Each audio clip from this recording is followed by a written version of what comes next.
Human gyud pagawas sa autopsiya sa bata. Wala na mag-usik og panahon ng atong kapulisan sa Butuan City Police Station 4. Mato ni Police Major Ayan Ludunya, ang hipi sa Ampayon Police Station pagkaugma adlong Sabado, naghimo dayon og case reconstruction ang atong kapulisan sa kamatayon ni Bibi Ian Menyosa. Ug tuod man pagsubay-subay nila sa panimalay, nakakita ang kapulisan og dugo ngadto sa sala ug sa bungbong nga murag gilimpyuhan na apan bisag gitrapuhan na.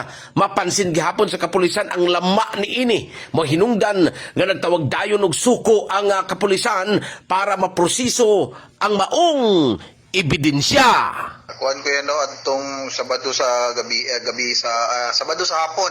Mao ba tong paggagawas gyud sa kuan kuya? Autopsy or di pa? Kinaugmaan pa to kuya, kay nagkuan pa man may atong kuan gyud na case conference pa man migbalik kag mong gi-discuss tong sa mga possibilities. So atong dito may Sabado sudto na. So subay-subay mi dito sa balay sa sulod. So pagsaka dito sa taas, naay suspected nga Blood stains dito sa sahog ug dito sa bungbong.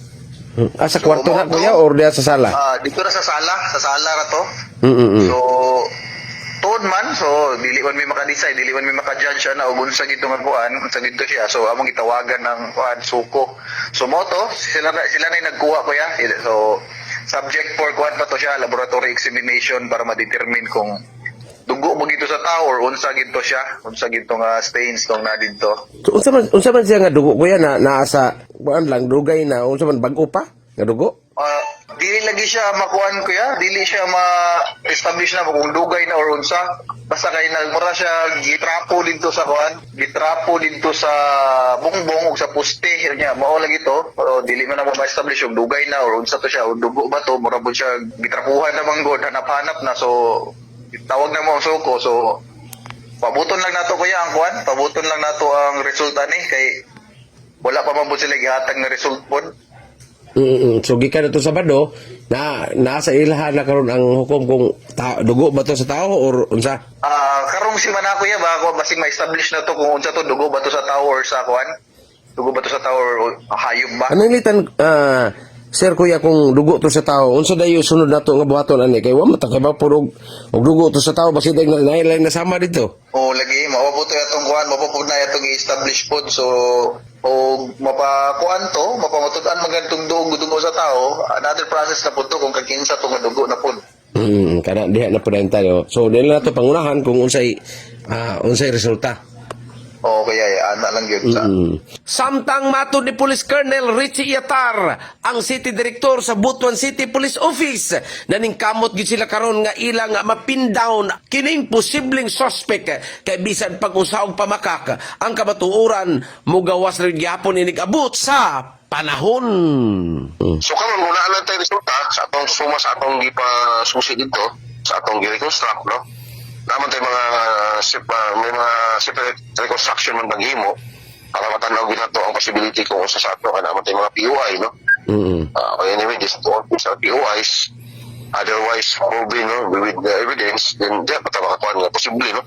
And even that, bisa na pay remote, kaya still, no? Kung natawag na to, allegedly gapon, no? Alleged gapon tara, kasi mo na yung posibilidad, ano? So sa ato pagkining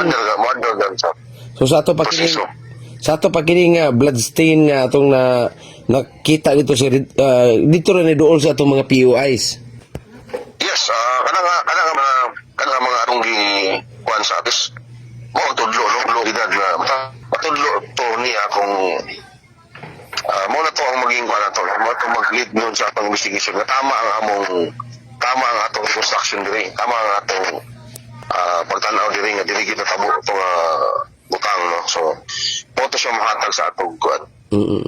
Sa pagkakaroon, nagulat na lamang ang atong kapulisan sa examination result gikan sa suko ug unsa gitong dugua sa tao ba o dili. Kay kung sa tao to, imbatsing na dayon to sa unang autopsiya nga nakuha sa kapulisan atol sa pagkakaplag sa bata.